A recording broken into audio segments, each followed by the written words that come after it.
Hello everyone, आप सभी का स्वागत है हमारे फ्री क्रैश कोर्स इंग्लिश के। आप सब जानते हैं कि हमारे फ्री क्रैश कोर्स जो इंग्लिश का चल रहा है ये सभी गवर्नमेंट एग्जाम के लिए बहुत ही बेनिफिशियल है। चाहे आप यूपीएससी ले, एसएससी ले, आईबीपीएस ले, सीटेट एग्जाम ले या कोई भी कॉम्पिटिटिव एग्जाम ले ले, इनफैक्ट एमबीए भी, वहाँ पे आपको ये सारे कॉन्सेप्ट्स काम आएंगे।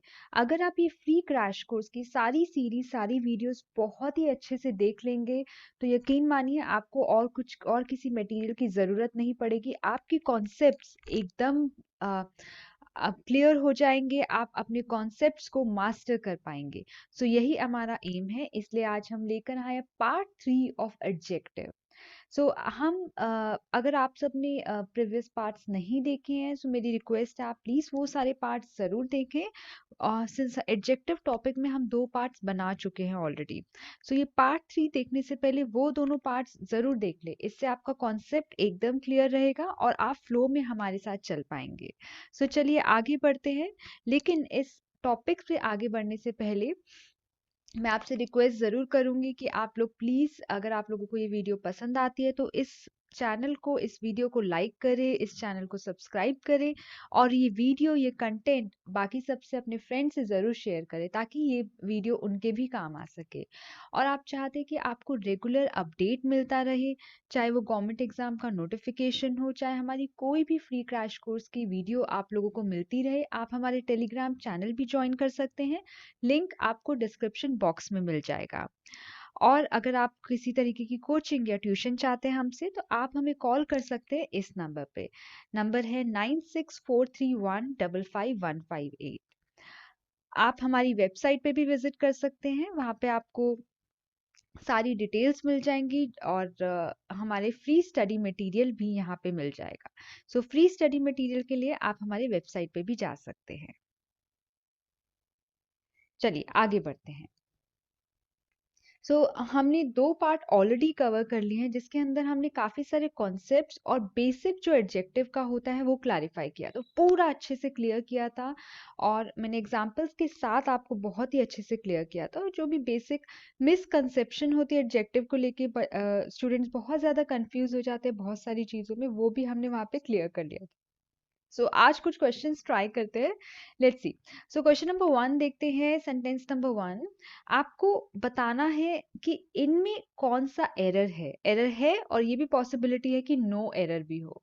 Right, sentence number 1, everybody knows that Sonu Nigam is the most unique singer of this industry. Sentence का मतलब क्या है? इस सेंटेंस का मतलब है हर कोई जानता है कि सोनू निगम सबसे यूनिक सिंगर है हमारी इंडस्ट्री का। याद करिए, ध्यान से देखिए ये सेंटेंस और आपको पता लग जाएगा देखते ही कि एरर कहाँ पे है। एरर आपको मिलेगा third section of the sentence में, द मोस्ट यूनिक सिंगर। याद है मैंने आपको रूल पढ़ाया था पार्ट 2 में, इससे प्रीवियस वीडियो में। अगर आपने नहीं देखा है तो आप एक बार वो वीडियो जरूर देख लेना कि ऐसे वर्ड्स जैसे यूनिक, परफेक्ट, होल और मैंने पूरी लिस्ट लिखवाई थी जिस जिस जो काफ़ी ज़्यादा एग्ज़ाम में आते हैं। ऐसे जो वर्ड्स होते हैं इनके साथ कभी भी मोर या मोस्ट क्यों नहीं लगता है, मोर या मोस्ट नहीं लगता है। रीज़न क्या है? अगर मैं मान लो यूनिक की बात करूँ, यूनिक का मतलब सबसे अनोखा या सबसे अच्छा पीस, हम जिसे कह रहे हैं वो उसकी बात कर रहे हैं हम। यूनिक खुद में ही एक कंप्लीट है, उसे मोर या मोस्ट की ज़रूरत नहीं है कंपेयर करने के लिए, वो खुद ही बताता है कि मैं हाईएस्ट डिग्री हूँ, मुझसे आगे कुछ नहीं हो सकता है। तो तभी हम ना मोर लगाते हैं ना मोस्ट बताते हैं। ये दोनों हम क्यों लगाते हैं? ताकि हम डिग्री बता सके कि ज्यादा अच्छा है, ये सबसे ज्यादा अच्छा है। राइट, बट इन वर्ड्स को जरूरत नहीं है, किसी सहारे की जरूरत नहीं है, क्योंकि ये एडजेक्टिव हमें खुद भी बता रहे हैं कि भाई हाईएस्ट है। परफेक्ट, परफेक्ट का मतलब ही होता है कि बिना किसी एरर के, बिना किसी गलती के। तो या तो वो परफेक्ट नहीं होगा या परफेक्ट होगा। Again this is also complete. Whole की बात करूं मैं, होल यानी पूरा, पूरे का मतलब ही कोई गुंजाइश बचती है इसके अंदर कि इससे पूरे से भी पूरा कुछ हो सकता है? ये कोई सेंस नहीं बनता, कोई लॉजिक भी नहीं बैठता, राइट? सो तभी इसका कारण है कि हम मोर या मोस्ट ऐसे एडजेक्टिव्स के साथ नहीं लगाते हैं। सो मैंने प्रीवियस वीडियो में पूरी आपको लिस्ट बताई थी किन किन के साथ हम मोर या मोस्ट नहीं लगाते हैं, और यकीन मानिए एरर बहुत आता है। And this is also a previous year question of government exam, ठीक है? सो इसलिए मैंने ये क्वेश्चन यहाँ पे आपको इंक्लूड कराया है। सो यहाँ पे क्या आना चाहिए? Is the unique singer, right? So ये जो मोस्ट है ये यहाँ पे नहीं आएगा। आई होप ये क्लियर हो गया। चलिए नेक्स्ट हम सेंटेंस करते हैं, sentence number 2। All the paintings are interesting, सारी पेंटिंग्स बहुत इंटरेस्टिंग, सारी पेंटिंग्स इंटरेस्टिंग है, but this one is the more interesting, पर यह वाली सबसे ज्यादा इंटरेस्टिंग है। हाँ, सेंटेंस ध्यान से पढ़ो और तब आपको समझ में आएगा कि कहाँ पे एरर है। सो मेरी रिक्वेस्ट है आप एक बार वीडियो पॉज करना और खुद से ये वाले एरर्स करने की कोशिश करना, ताकि आपको पता लग जाए कि आप कर पा रहे हो या नहीं कर पा रहे हो। लेकिन अगर आपने प्रीवियस 2 वीडियोस देखे, आप ये एरर्स झट से कर जाओगे, ठीक है? चलिए, all the paintings are interesting यानी सारी पेंटिंग्स बेहद इंटरेस्टिंग है, बट यह वाली सबसे ज्यादा इंटरेस्टिंग है। हाँ, तो सबसे ज्यादा कौन सा फॉर्म आता है, कौन सा डिग्री ऑफ कंपैरिजन आएगा? सुपरलेटिव, ठीक है? सुपरलेटिव डिग्री आएगी यहाँ पे। और मैंने आपको बताया था पहले भी, सुपरलेटिव डिग्री में क्या होता है? द आएगा प्लस मोस्ट आएगा और उसके बाद पॉजिटिव डिग्री ऑफ एडजेक्टिव लिखेंगे हम, ठीक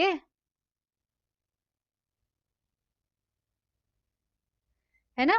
सो यहाँ पे देखिए, क्या ये सही है? द मोर इंटरेस्टिंग, मोर के साथ तो मैंने हमेशा कहा था कि दो चीजों में कंपैरिजन होता है और तब हम दैन यूज कर सॉरी दैन यूज करते हैं। पर यहाँ पे हम क्या कर रहे हैं? इसका कंपैरिजन कर रहे हैं सारी पेंटिंग से। सो सुपरलेटिव आएगा, ये तो एक कॉन्सेप्ट क्लियर हो गया। और द मोर इंटरेस्टिंग कोई भी फॉर्मेट नहीं है, कोई स्ट्रक्चर नहीं, यहाँ पे क्या आना चाहिए? द मोस्ट इंटरेस्टिंग, ठीक है? आपको समझ में आया क्यों? चलिए नेक्स्ट सेंटेंस देखते हैं हम, sentence number 3। My pen is 5 times cheaper than yours। So ये बहुत ही कॉमन एरर है जो आता है, और ये काफी एग्जाम्स में आ चुका है। मैं ये नहीं कहती बहुत रेगुलर क्वेश्चन है, बट हु नोज कौन से एग्जाम में आ जाए। सो ये कॉन्सेप्ट क्लियर करना भी बहुत जरूरी है। सो मैंने यहाँ पे सेंटेंस का मतलब पहले समझते हैं। सेंटेंस का मतलब ये है कि जो मेरा पेन है वो 5 गुना चीपर है यानी सस्ता है तुम्हारे पेन से, ठीक है? सो मेरे पेन का कंपैरिजन किससे हो रहा है? तुम्हारे पेन से। और अगर आप ये सेंटेंस में जब ऐसे स्ट्रक्चर आए जहाँ पे हम टाइम्स बोलते हैं, तो गाइज हम एक तरीके से कंपैरिजन नहीं कर रहे, ठीक है? ये कंपैरिजन नहीं होता है। मैं सिर्फ ये बोल रही हूँ कि ये 5 गुना है, जित जित मेरा जो पेन है वो 5 गुना सस्ता है तुम्हारे पेन से। सो ये 5 गुना और तुम्हारे पेन की वैल्यू बराबर है। कहने का सेंस ये आ गया। सो ये जो 5 गुना है पेन का वैल्यू और तुम्हारे पेन का जो है ये बराबर है, राइट? सो मैं यहाँ पे क्या करूंगी? जो एडजेक्टिव यूज करूंगी ये चीपर देन नहीं आएगा। हाँ, यहाँ पे कंपैरेटिव नहीं आएगा। इंस्टेड यहाँ पे आएगा पॉजिटिव डिग्री। तब हम यहाँ पे क्या लगा देंगे? As cheap as yours.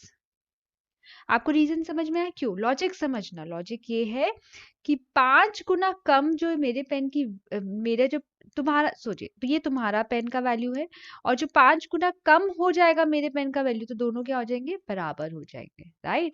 सो जब मैं ये दोनों मेंशन कर रही हूँ, दोनों की वैल्यू बराबर है, तो मैं पॉजिटिव डिग्री यूज करूंगी। Why do we use positive degree? ये मैंने आपको बताया था। पॉजिटिव डिग्री हम इक्वल कंपैरिजन के लिए यूज करते हैं, है ना? और उसका फॉर्मेट क्या होता है? As plus adjective plus as, ये फॉर्मेट होता है, याद है? सो यही चीज यूज करिए। चलिए अब सेंटेंस नंबर 4 भी हम एक बार देख लेते हैं। Your income is many times higher than Sohan's. Same format है जैसे सेंटेंस नंबर 3 का था, वैसे ही सेंटेंस नंबर 4 का फॉर्मेट है। मतलब समझते हैं हम पहले। Your income is many times, आपकी इनकम बहुत गुना सोहन की इनकम से ज्यादा है। आपको अगर ऐसे सेंटेंस को पकड़ना हो ना, तो देख लेना, अगर सेंटेंस में टाइम्स लिखा है और दो के बीच में कंपैरिजन हो रहा है ना, दो जनों की बात हो रही है, योर की बात हो रही है यहाँ पे और सोहन की बात हो रही है, और टाइम्स लिखा हुआ है, तब आप क्या करना, सीधा पॉजिटिव डिग्री लगा देना। ठीक है, ये आप याद रखिएगा इस बात को। तो हायर देन नहीं आएगा, क्या आएगा इसकी जगह, as high as Sohan's. Done, clear हो गया। So please take a note of this, ये क्वेश्चन आता है। हाँ, so be prepare for any kind of question, कोई भी एरर आपका छूटना नहीं चाहिए। ठीक है, चलिए आगे बढ़ते हैं। सो आज के हम पहले रूल से शुरू करते हैं। If the two qualities of the same person is being compared, तब हम क्या करेंगे, मैं आपको मतलब समझाती हूँ। अभी तक हमने क्या सीखा, हमने सीखा, मैं आपके आगे एक एग्जांपल लेती हूँ। Ram is taller than Shyam, है ना, या फिर मैं ये भी लिख सकती हूँ, Ram is more intelligent then Shyam. यहाँ पे मैं क्या कर रही हूँ, सेंटेंस नंबर 1 को अगर हम देखें, सेंटेंस नंबर 1 में मैं राम का कंपैरिजन कर रही हूँ श्याम से, यानी दो जनों का कंपैरिजन हो रहा है, यानी एक बात तो पक्की है कि टू पर्सन्स का कंपैरिजन हो रहा है। ठीक है, ये क्लियर है। और मैं कह रही हूँ राम बड़ा है श्याम से, तो हम जब दो जनों का कंपैरिजन करते हैं, यानी कंपैरेटिव फॉर्म, है ना, कंपैरेटिव फॉर्म, कंपैरेटिव डिग्री जब यूज होती है, तो हम दो तरीके से लिखते हैं, या तो एडजेक्टिव में er ऐड कर ले और देन लगा ले। सेकंड तरीका क्या है, मोर प्लस एडजेक्टिव प्लस देन, जैसे यहाँ पे किया, मोर इंटेलिजेंट देन या टॉलर देन। हाँ, और दोनों ही सेंटेंस में दो लोगों का कंपैरिजन हो रहा है। लेकिन अगर मुझे बोलना हो, मुझे राम की ही दो क्वालिटीज में कंपेयर करना हो, तब मैं क्या लिखूंगी, जैसे Ram is more intelligent then diligent. Diligent का मतलब होता है हार्ड वर्क, मेहनती इंसान। तो राम, मैं क्या बोल रही हूँ, अब मैं यहाँ पे कंपैरिजन किसके बीच में कर रही हूँ, मैं सिर्फ एक ही इंसान की बात कर रही हूँ, पर उस इंसान की दो क्वालिटीज में मैं कंपैरिजन कर रही हूँ, एक है इंटेलिजेंट, एक है डिलीजेंट। हाँ, मैं बोल रही हूँ राम बुद्धिमान ज्यादा है देन हार्ड वर्किंग, है ना, उसमें दिमाग बहुत है, लेकिन हार्ड वर्क वो थोड़ा कम करता है, मेरा कहने का मतलब ये है। ठीक है, ऐसे केस में जब मैं एक ही पर्सन के दो क्वालिटीज को कंपेयर करती हूँ, तब याद रखिएगा, तब हम कभी भी ये फॉर्मेट कंपैरेटिव में नहीं यूज करते हैं, नेवर, नेवर। मैं जितने भी क्रॉस लगाऊं कम पड़ेंगे, ठीक है, ये बात याद रखना। ठीक है, इंस्टेड हम क्या यूज करेंगे, मोर प्लस एडजेक्टिव प्लस देन। तो यहाँ पे मैंने लिखा है मोर इंटेलिजेंट देन, एकदम ठीक है, राइट, एकदम ठीक है ये। So this sentence is correct. मैं आपके आगे एक सेंटेंस लिखती हूँ, आप सोचिएगा कि ये सही है गलत। She is more clever then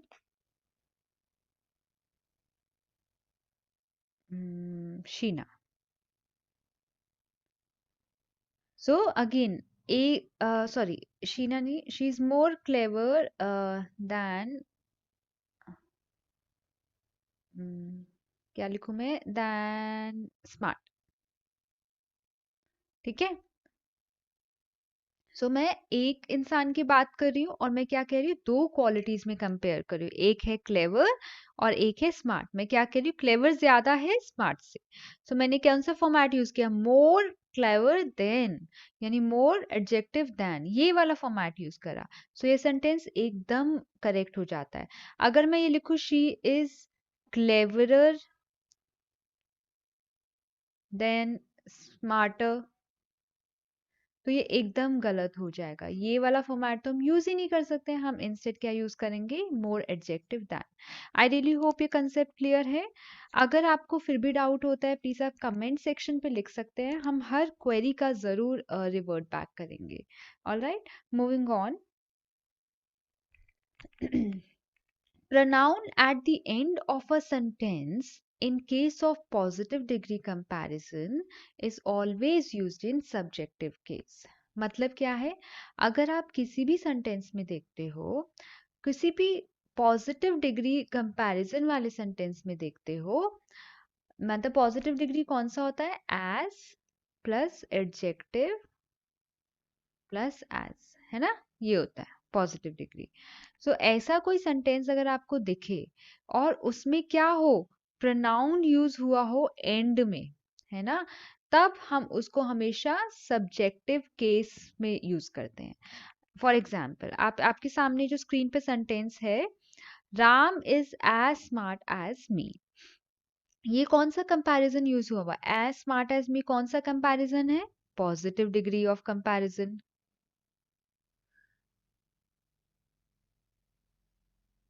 done.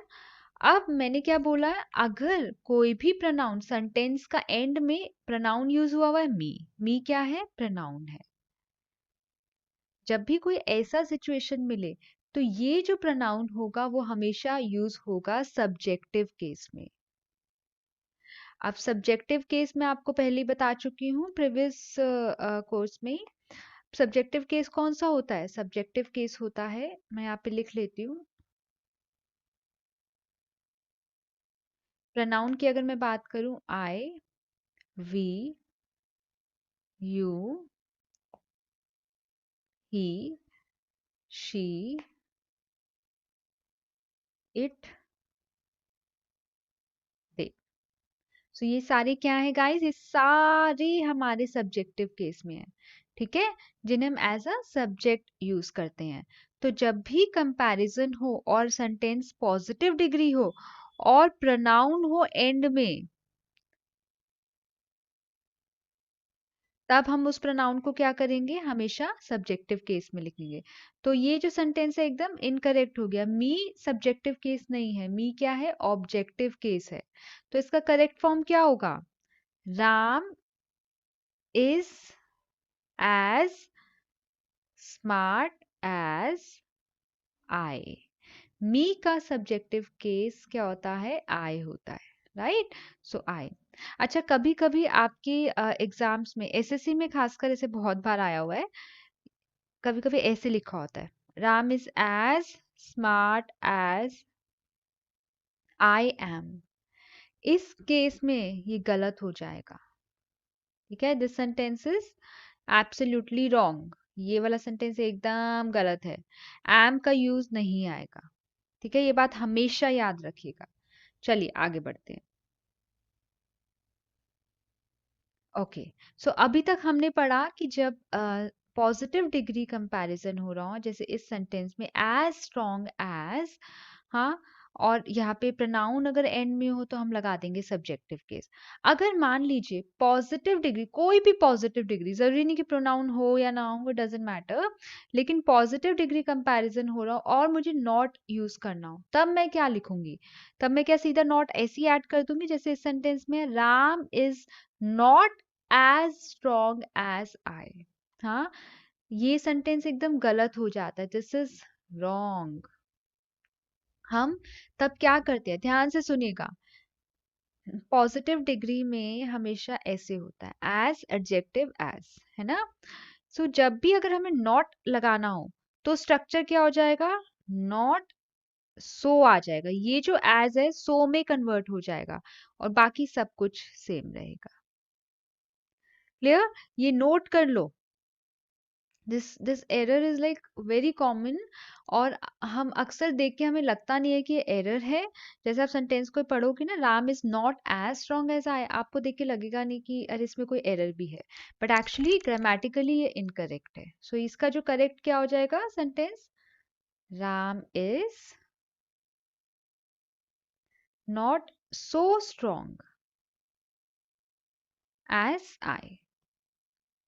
ठीक है, प्लीज ये नोट कर लो। मैं अभी जितने भी रूल्स बता रही हूँ ये सारे एग्जाम ओरिएंटेड रूल्स हैं।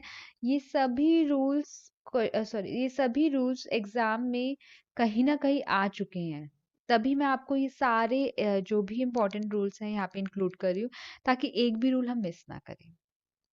चलिए आगे बढ़ते हैं। अच्छा, जब भी आप सेंटेंस में देखेंगे कि हम डबल कंपैरेटिव यूज कर रहे हैं, वो अलाउड नहीं होता है। ठीक है, double comparatives are not used in the sentence, they are never allowed. All right, कभी भी अलाउड नहीं होता डबल कंपैरिजन। जैसे आप एग्जाम्पल देखो, example number 1, he is much better today. अब डबल कंपैरिजन कौन सा हुआ, एक मैं बात कर रही हूँ मच की, एक मैं बात कर रही हूँ बेटर की। मच आपको पता ही होगा, मच, मच का क्या कौन सा फॉर्म है, मोर, मच, मोस्ट। सो ये होता है पॉजिटिव डिग्री, मैं आपको लिख देती हूँ, ये बहुत कॉमन आता है, पॉजिटिव, कंपैरेटिव फॉर्म और सुपरलेटिव। सो पॉजिटिव डिग्री में हम यूज करते हैं मोर, मच हम यूज करते हैं कंपैरेटिव फॉर्म, और मोस्ट क्या होती है, सुपरलेटिव, है ना। और अगर मैं यही बेटर की बात करूं तो बेटर में क्या आ जाएगा, गुड, पॉजिटिव फॉर्म होता है, बेटर होता है कंपैरेटिव फॉर्म, और सुपरलेटिव फॉर्म होता है बेस्ट। गाइस, अगर आप लोगों को फुल लिस्ट चाहिए है हमारे डिग्री ऑफ कंपैरिजन की, जो कॉमनली एग्जाम में आते हैं, आपको हमारी वेबसाइट पे मिल जाएगा।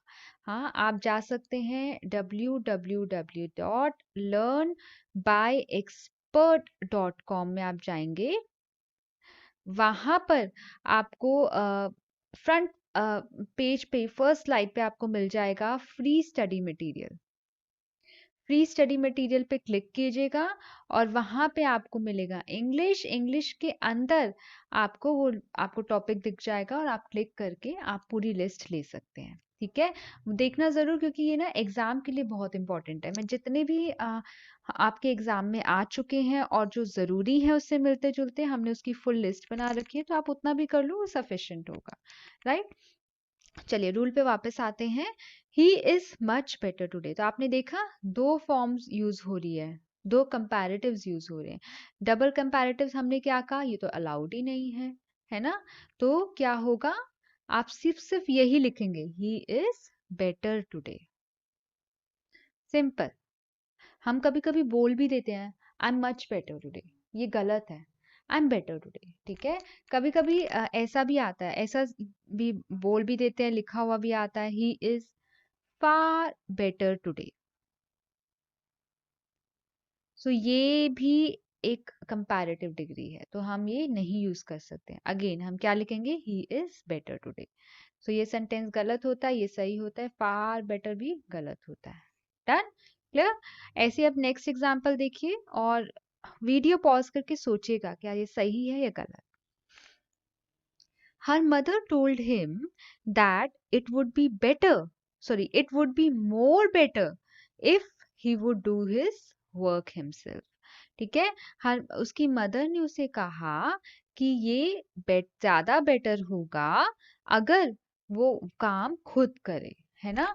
सो यहाँ पे आप सेंटेंस में क्या देख रहे हो, मोर और बेटर। अगेन दो डिग्री ऑफ एडजेक्टिव्स यूज हुए हैं, दो कंपैरिजंस यूज हुए हैं। तो आप क्या करोगे, ये मोर हटा दोगे, इसकी जगह सिर्फ क्या आएगा, खाली बेटर आएगा, मोर हट जाएगा। डन, क्लियर है। चलिए आगे बढ़ते हैं नेक्स्ट रूल की ओर। ऑल राइट, सो आपके सामने सेंटेंस है, ठीक है, आप बताइएगा इसमें क्या एरर है। Karan is as good as, if not better than Arjun. Right. आपको सेंटेंस से पता लग रहा है हमने दो लोगों के बीच में कंपैरिजन किया, करण एंड अर्जुन। सो हमने क्या कहा कि करण अगर अर्जुन से ज्यादा अच्छा नहीं है, एटलीस्ट वो उतना है, बराबर है दोनों। अगर ज्यादा अच्छा नहीं है तो बराबर तो है कम से कम, ठीक है। अगर उस if not better than but as good as जरूर है। आपको इस सेंटेंस का मतलब समझ में आ गया? तो हमने दो कंपैरिजंस यूज कर लिए, एज गुड एज और नॉट बेटर देन। मैंने आपको बोला था कि डबल कंपैरेटिव्स अलाउड नहीं है। मैंने तभी ये एग्जाम्पल लिया कि लोग कंफ्यूज हो जाएंगे इसके अंदर। सो डबल कंपैरेटिव्स अभी भी मैं बोल रही हूँ अलाउड नहीं है। लेकिन अगर सेंटेंस का फॉर्मेट ऐसा होता है, जब मैं ये बोल रही हूँ कि वो वो अगर ज्यादा अच्छा नहीं है तो एटलीस्ट उतना तो अच्छा है ही, हाँ उसके बराबर तो है ही, तब क्या होता है, ऐसा फॉर्मेट आ जाता है। सो कॉमा और इफ लगा होता है, क्या ये चीज आ जाती है। जब ऐसा हो ना, ऐसे डबल चीज की अगर हम बात करें और बीच में इफ लगाओ, उस केस में हम क्या करेंगे? उस केस में हमेशा याद रखना फुल कंपैरिजन यूज होगा। मैं अगर यहाँ पे लिखती हूँ ना एज गुड और आगे इफ लिख देती हूँ तो वो एकदम गलत हो जाएगा, वैसा आप कभी मत करना, ठीक है। आपने देखा बेटर देन वेरी गुड, यहाँ पे लिख रहा है कंपैरेटिव फॉर्म, ये क्या है, पॉजिटिव डिग्री है। सो दोनों बराबर, कंप्लीट, हमेशा कंप्लीट डिग्री लिखना ऐसे फॉर्मेट में, ठीक है। जहाँ पे मैं बात कर रही हूँ, जहाँ पे मैं बोल रही हूँ, सो ये हमेशा फॉर्मेट कैसा आएगा? अगर ज्यादा अच्छा नहीं है तो हमेशा ये क्या आएगा, इफ के साथ यूज होगा। अगर वो ज्यादा नहीं है, इफ नॉट, और यहाँ पे आ जाएगा आपका कंपैरेटिव फॉर्म, ये हमेशा यूज होगा। और इससे पहले क्या लगेगा, एज, जो भी एडजेक्टिव है एज, ऐसा फॉर्मेट आएगा। मैं यहाँ पे क्लियरली लिख देती हूँ, है ना। सब्जेक्ट आ जाएगा, वर्ब आ जाएगा, प्लस यहाँ पे आ जाएगा as plus adjective plus as, ये आएगा कॉमा इफ नॉट। ऐसा फॉर्मेट होगा गाइस, ये नोट कर लो, इफ नॉट, और यहाँ पे आ जाएगा आपका कंपैरेटिव फॉर्म। कंपैरेटिव फॉर्म मतलब बोलूं मैं, ER वाला एडजेक्टिव आ जाएगा, ठीक है, प्लस देन, और आगे सेंटेंस कंटिन्यू होगा। जब ऐसा कुछ आ जाए तो आपको फुल लिखना है, ठीक है, देन के साथ ये यूज होने वाला है, ठीक है। कभी भी आप ऐसा मत लिखिएगा एज एंड एडजेक्टिव और आगे आप सेंटेंस कंटिन्यू कर दें, दिस इज रॉन्ग। जैसे आप नेक्स्ट सेंटेंस देखिए, शिवांगी इज एज ब्यूटिफुल, यहाँ पे देखिए, as beautiful if not more than Meera. हाँ, अगर मीरा से ज्यादा खूबसूरत नहीं है बट एटलीस्ट मीरा जितनी खूबसूरत तो है ही। तो मेरा सेंस ये बन रहा है, शिवांगी और मीरा के बीच में कंपैरिजन हो रहा है, यानी कंपैरेटिव सेंटेंस हो गया।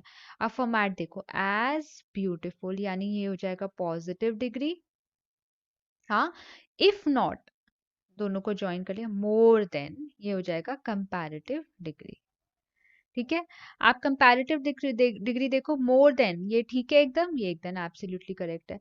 बट यहाँ पे देखो एज ब्यूटिफुल, तो यहाँ पे हम क्या करने वाले गाइस, यहाँ पे हम करने वाले हैं एज ब्यूटिफुल एज। ये मैंने आपको ना एडजेक्टिव की फर्स्ट उसमें भी बताया था, कभी भी अगर मैं एज एडजेक्टिव लगा रही हूँ ना, उसके साथ हमेशा एज आएगा ही आएगा, ठीक है। लेकिन जब नॉट लगता है, नॉट में क्या लगता है, मैंने अभी बताया था, नॉट सो, एज ये कन्वर्ट हो जाएगा सॉरी, एज कन्वर्ट हो जाएगा सो में, तो ये फॉर्मेट हो जाएगा। क्लियर है? जो आज मैंने रूल्स बताया है, ये वीडियो बहुत ही ध्यान से देखना। अगर आपको अभी भी कंफ्यूजन होता है, एक बार दोबारा देखो ये वीडियो। मैं इसलिए कह रही हूँ ताकि आपको ये कॉन्सेप्ट एकदम माइंड में बैठ जाए, ये तो एकदम एज इट इज आप अपने माइंड में छाप लीजिए, बिकॉज मैं आपको एकदम डायरेक्ट बता रही हूँ, है ना, और क्यों हो रहा है ये भी बता रही हूँ। सो प्लीज इस चीज को हमेशा याद रखना है, क्योंकि इन सब रूल्स में से एरर्स आते हैं, चाहे वो बैंकिंग का एग्जाम हो, SSC हो, कोई भी एग्जाम ले लो, इनफैक्ट सीटेट वगैरह में बहुत कॉमन ये आते हैं। ये फॉर्मेट्स आपको देखते ही पता लग जाएंगे, अरे ये फॉर्मेट है। आपको टाइम वेस्ट नहीं करना, आपने सीधा बताना है। अगर आपको ये पता लग गया, इफ नॉट ये वाला आपको फॉर्मेट पता लग गया, आप सीधा बता दोगे, अरे ये तो ये एरर है, एज ब्यूटीफुल एज होना चाहिए था। तो आपने क्या किया, कुछ ही सेकंड्स के अंदर आपको एरर पता लग गया। सो टाइम वेस्ट नहीं हुआ, अब आप क्विकली दूसरे क्वेश्चन पे जा सकते हैं। सो टाइम सेव करने के लिए ये ज़रूर देखते रहना, क्योंकि मैं नहीं चाहती आप कोई भी चीज़ मिस करें, राइट? सो गाइज, अगर आपको ये वीडियो पसंद आई है तो प्लीज़ इसे लाइक ज़रूर कीजिएगा। ये हमें ही मोटिवेट करता है और हम और वीडियोस हम बनाते रहेंगे। और अगर आप लोगों को कोई फीडबैक या कोई सजेशन या इनफैक्ट कोई क्वेश्चन या कोई क्वेरी भी है, आप लोग कमेंट सेक्शन पे भी लिख सकते हैं। और आप लोग हमारा टेलीग्राम चैनल भी ज्वाइन कर सकते हैं, लिंक आपको डिस्क्रिप्शन बॉक्स में मिल जाएगा। वहाँ पे हम डायरेक्ट जितने भी क्वेरीज हैं हम सॉल्व कर देते हैं, और चाहे तो वहाँ पे हम अपडेट भी करते रहते हैं, ताकि आप एक भी वीडियो मिस ना करें। और आपको अगर कोई कोचिंग की क्वेरी, आप इस नंबर पे भी कॉल कर सकते हैं। नंबर हमारा है 9643155158। और हमारी वेबसाइट भी है learnbyexpert.com। वहाँ से आप फ्री स्टडी मटेरियल भी एक्सेस कर सकते हैं। मैं आपको लिंक डिस्क्रिप्शन बॉक्स में दे दूंगी। So thank you so much for watching this video. Thanks a lot.